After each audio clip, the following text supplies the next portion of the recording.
Well, little story. I met my wife between the first Terminator and this. So she was with me at the premiere to this, but she had never seen the Terminator. And it wasn't something, it just didn't come up somehow. We had kids and they were too little or whatever. And recently there was a company that decided to try to put on a live show of the Terminator with live band, which was quite a feat, and I helped them develop it. And it was supposed to premiere at Royal Albert Hall in London last May. So you know what happened to that. Oh, no. I don't know that it'll ever be resurrected. Yeah. But anyway, in preparation for that, we screened the Terminator, and she freaked out. I mean, it's so much darker and go for the throat in the sense this is like a big Hollywood adventure sci-fi movie, whatever, however you would categorize it. This, especially when you see that ending, it's all I would hard. say even horror. And certain parts are horror elements to it. The original. Well, the original. Well, this a little bit, Yeah, but I mean, just there was just something about the other one that was just so. Even the colors. Yeah. There's a lot of warm colors here. The whole thing was black and blue, and you know. That's true, Anyway, yeah. so it's interesting the contrast between the two. Yeah, absolutely. So I want to know kind of how you felt into this with Terminator and this I guess young director James Cameron, and how did you get approached by it? How'd you get the job? Well, I'd been scoring stuff for almost 10 years Okay. at that point, but very in New York, interesting high-level television projects like a project called Playing for Time. I mean, talk about contrast. It was about a concentration camp and a woman's orchestra. The writer was Arthur Miller, so I was collaborating at age 29 with Arthur Miller. Little different kind of thing, you know? So people think, oh, this is who Brad is. It was from out of the blue, but a young agent in the office of the people that represented me presented music to Jim, and the main agents, the main partners were not, they weren't that interested, low budget, horror, action, whatever. And she just kept saying, Brad, you gotta do this movie. And I bless her to this day for it, you know. And Jim just listened to my music in his car for a few weeks and thought there was something there. She did put together a tape, not of the kind of stuff I was talking about, but I mean of stuff that related in some way, some of the more sci-fi and suspense stuff that I'd done. And Jim came with his partner Gail Ann Hurd and showed me the film, and we talked and we moved forward. So the Terminator was a fairly big hit when it came out. I think it opened some eyes in terms of what it could do for the genre, you know, in terms of everything. But I think that score that you did, that original theme, you know, I think for a lot of movie-going folks, that it's so iconic, and it is so. Just the moment you hear it, you know it's Terminator. I mean, there's no questions, no ifs, ands, or buts about it. So, and I mean, I'm going to credit that to you, because it is so amazing, that score. Am I wrong on that, or is it right? Thank you. So did you know it was? I mean, when you're sitting there and you're watching this, you know, before it's scored, before you start your work, and you're looking at what Jim has shot. Did you think that it was going to be as big as it is? The original. The original, yeah. I didn't know. Okay. No, I really didn't. But I have to say something. I've been working in low and medium budget films, not that many, mostly these kind of high-level TV projects. And I had a lot of experience of meeting with the director before I saw the screening. And they always had a lot to say about what they were doing, and just really this amazing. I was like ready to see something, and often it was like, wait a minute, where is it? The thing that they were telling me about, they didn't get it. The trick is you can have a script, you can have imagination, but getting it on film is a challenge, especially in lower budgets and fast schedules. But it's amazing how many people really got to a point where they kind of had this out of sync idea with what they did. Jim talked to me about the film, and I saw the film, and it was there. That's what I do remember. Yeah. I don't, have any idea of how it would do commercially, or whether people would accept this kind of almost new level, new bar of relentlessness. And a kind of complex concept of a story, of the time of it all and how it all takes place. So we didn't know. In fact, I remember the first screening was an industry screening, and Jim was like nobody. He was like an art director, and then he directed, I think, Piranha 2 or something like that. And people were laughing in the wrong. There's some good laughs in both of the films, but they were laughing in the wrong places, right? And we're and then we walked out. This was at the Directors Guild in LA, and I'll never forget. Jim was standing off to the side, like in the corner, as people were filing out, and he was like white as a sheet, because he had a lot at risk for this. And I remember myself and my electric violinist Ross Levinson, who plays on both scores, walked over and said, "No, it's great, it's going to be great," and he really was it was a bit of a shaky moment. Then I went off for a very rare vacation for like 3 weeks to Europe, and I came back and there was a pile, someone had been collecting our mail, a pile of the trade papers, Variety, Hollywood Reporter.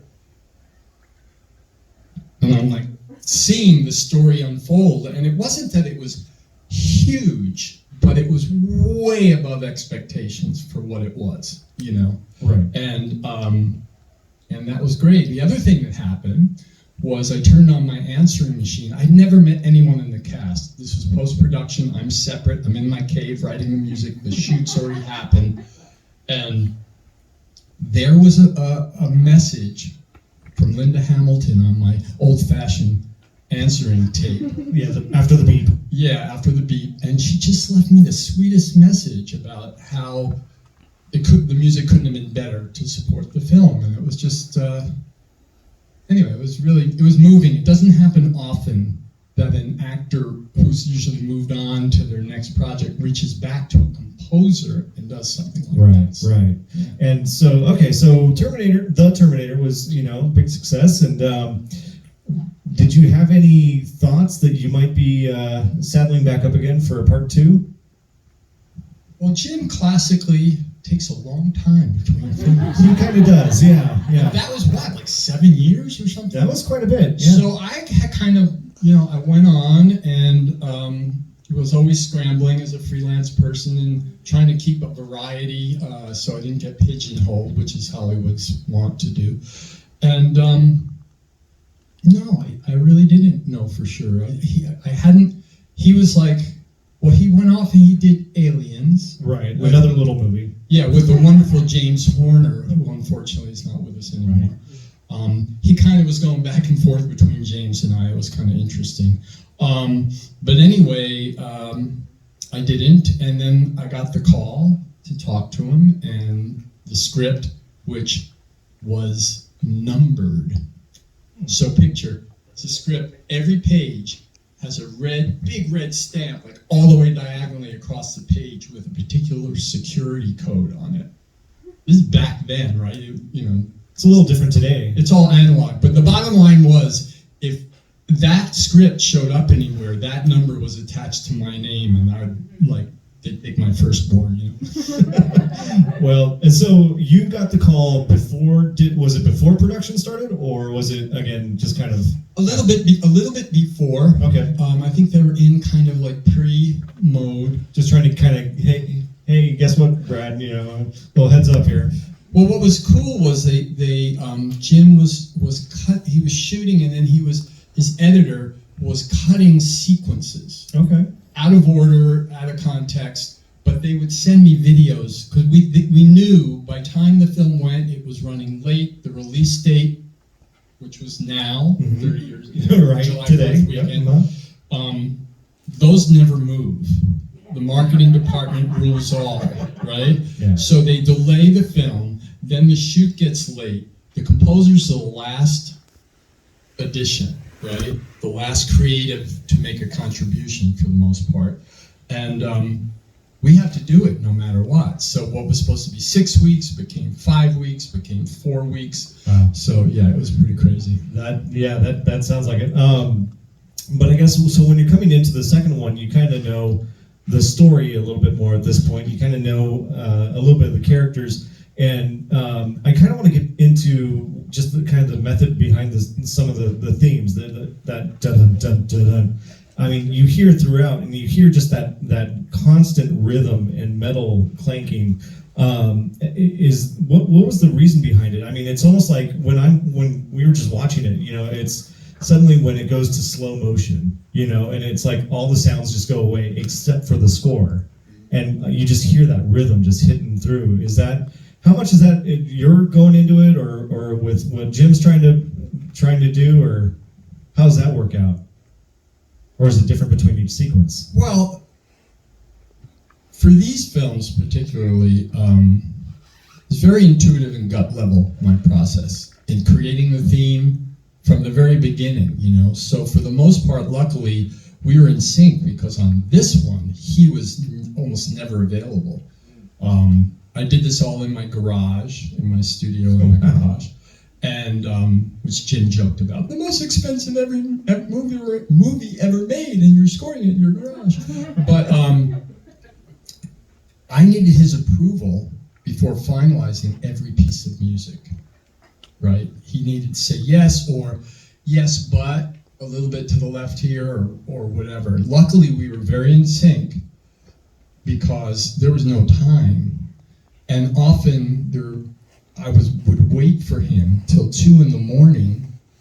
before he could free up enough time to come by for an hour and sign off, so I could move forward, basically. And so he came to your garage. He would just come by. That's awesome. And which was in Studio City. Yeah.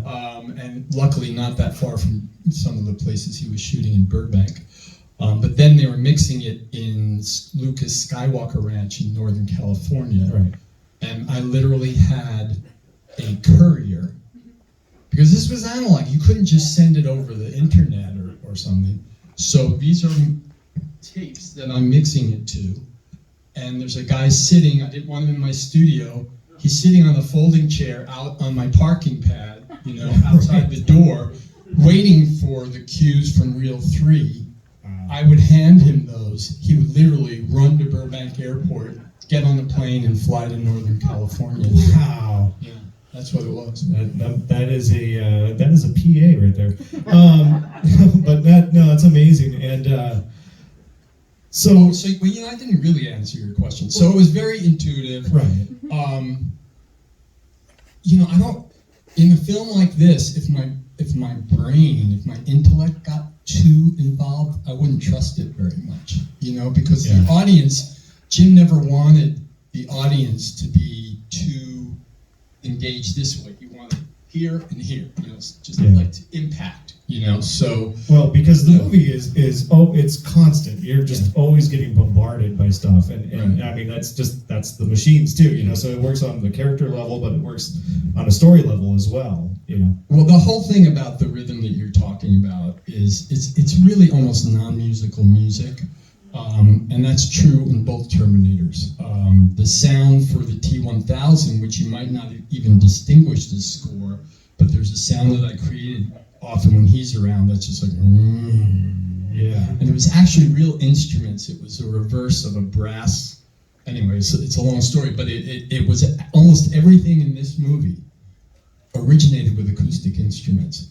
Not that I performed, but that I got from samples, and then I would play with them and turn them upside down and backwards and do stuff. But that rhythm was just almost like, it's his heartbeat. So if he's on the scene, there are times where we chose not to have it, which is actually makes a big impression, because in this film, when the things noticed, even in these sequences, when there's a moment of quiet, it's very dramatic, because you're getting bombarded all the time. So you're like, it's just that. Yeah, and it's interesting. Another thing that I was thinking of, watching like that last scene there in the with the furnaces and everything.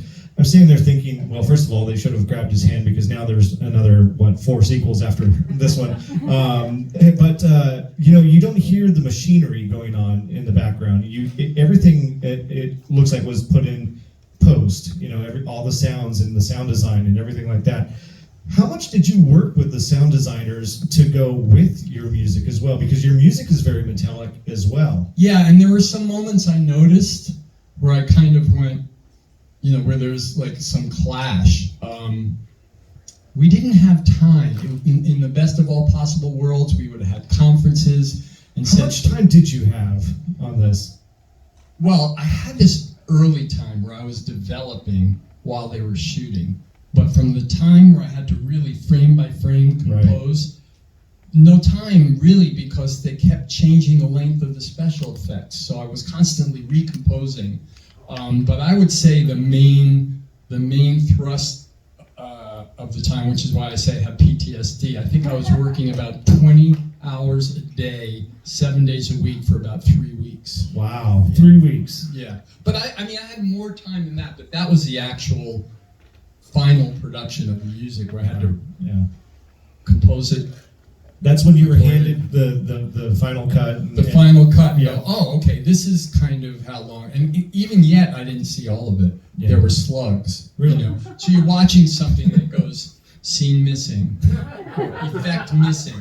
Sometimes it's like a cartoon, like they have like a little drum. So you had no idea what it looked like until it was... No, some of it some I did. of it. Yeah, but not all of it. Okay. And so now getting back to the sound design, though, so how much did you work with them on... I didn't. You didn't? I You didn't really have time? didn't. No, like. And the scary thing for me, aside from this film, I've been at the final mix, which is where almost a theater-like room with a huge board. There's usually a guy on sound effects, a guy on dialogue, and a guy on music, or gal, whoever's there.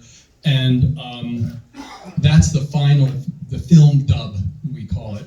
And I have been at every single one of mine, because I realized early on as a composer that that's where the music really gets finished. Because if something's played louder than you intended it, it's wrong. If something's played quieter than you intended it, it's wrong. And you can't always get it perfect, obviously, when you're competing with all that. Do you guys usually fight about who? No, in fact, a lot of composers would not even be allowed, because they just don't have time to hear a point. Right. So I really picked my battles and didn't wear out my welcome, But I didn't get to do that on T2, because I was composing in LA while they were mixing. So I didn't know how the sound effects sounded.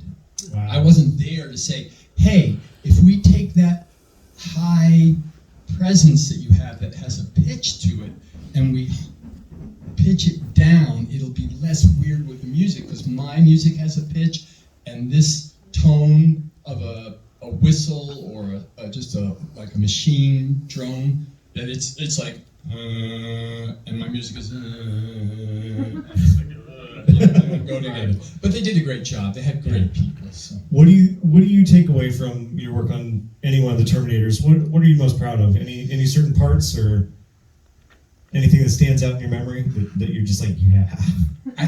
For this one, and Jim, it was like his main thing was that I actually got it done on time.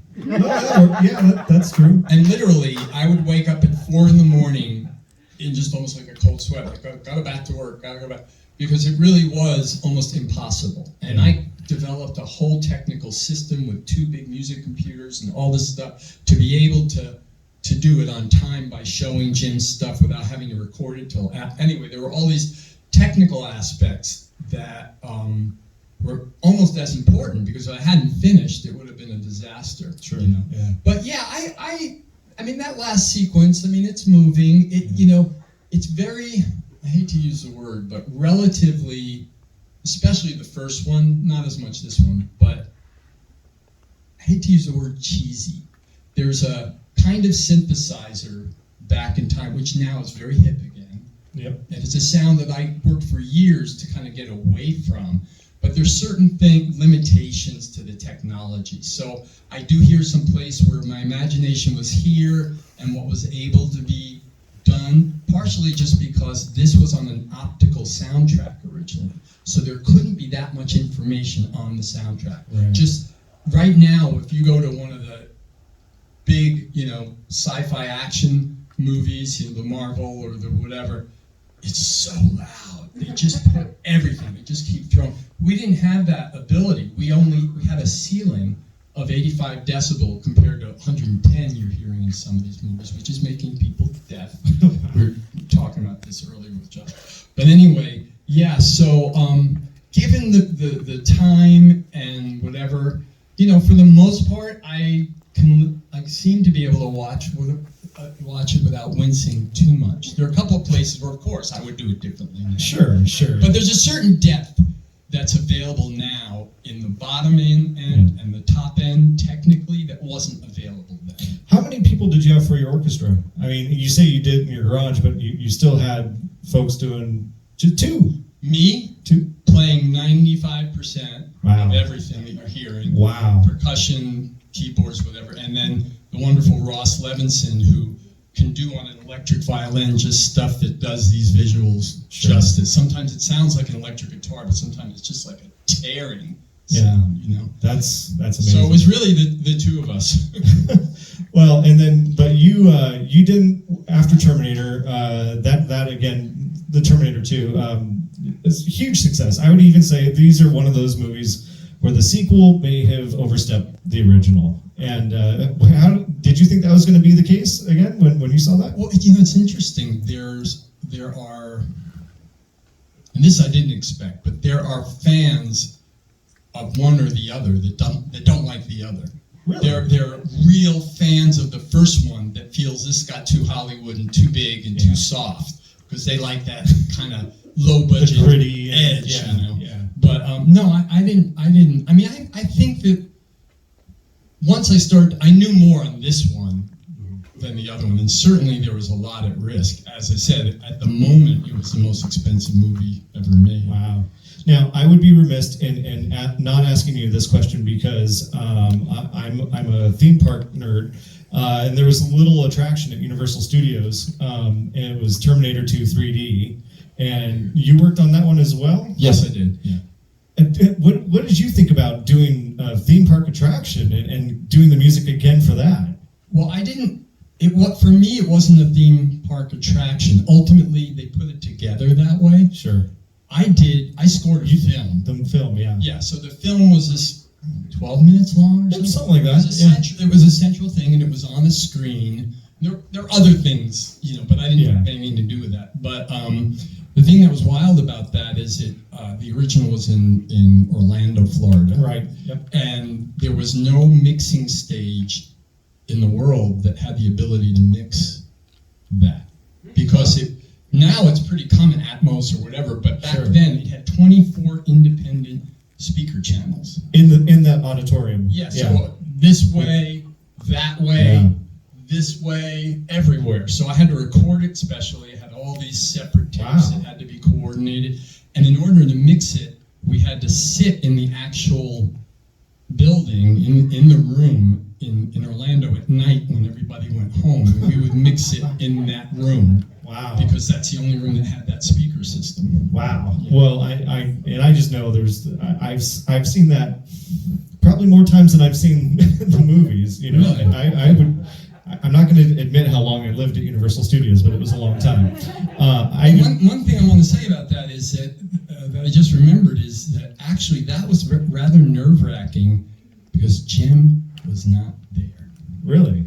He was, I don't know what he was doing at the time. But he shot the film portion. No, but in post-production, he was totally off gone. doing something. I don't know, he was in deep diving in the ocean, what he was doing. Right. I think Titanic was coming up. Raising the Titanic. Yeah. But it was really kind of nerve-wracking because he is so particular that I was like, oh, this is really interesting because I'm just shipping this stuff. And I mean, I played him some ideas for motifs, but cue by cue, he wasn't. I think he came once or twice, but he wasn't as involved on that. Wow. And then you worked on another project with him, though. Another one of my favorite films, True Lies. Right? That. See, I'm not alone.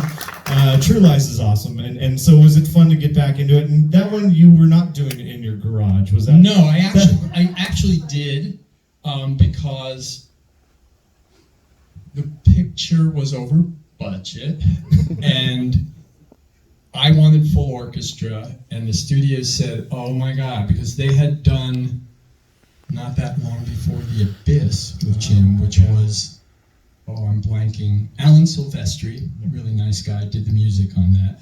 And they were really afraid of Jim and full orchestra. Because when you got 100 gals sitting there, and you stop for half an hour to discuss or argue or try to make a change on something, I mean, it's just, that's how it goes through the roof. So there's a time thing. So they made me really, really promise that I would make sure that that didn't happen. So I said, absolutely. Oh my God. So I mocked up every one of those cues in my studio, note for note. Yeah.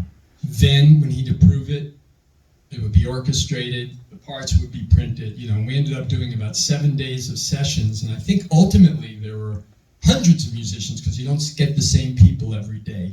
That's weird. I didn't realize that. Yeah. So you get your first chairs, but often, if you have a section of 30 some odd string players, it's not necessarily on Tuesday that everybody who is there on Monday, because they're booked somewhere else. But these people are amazing. They just read it and play it. Barely a rehearsal. So there are like 600 musicians all together coming and going.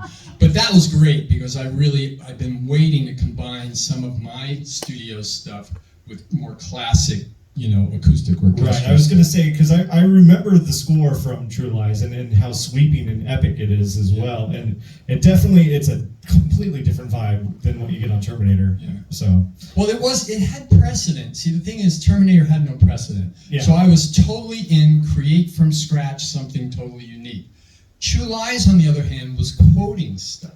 Okay. It really was not my score exactly, but the film, it was tongue-in-cheek James Bond. It had all these elements that weren't another world. They were identifiable. So I have to say I was influenced by other music. When Jim said, in the first 8 bars of this, if they don't know it's for fun, and it's not a Terminator, because it was him and Arnold and me again, right?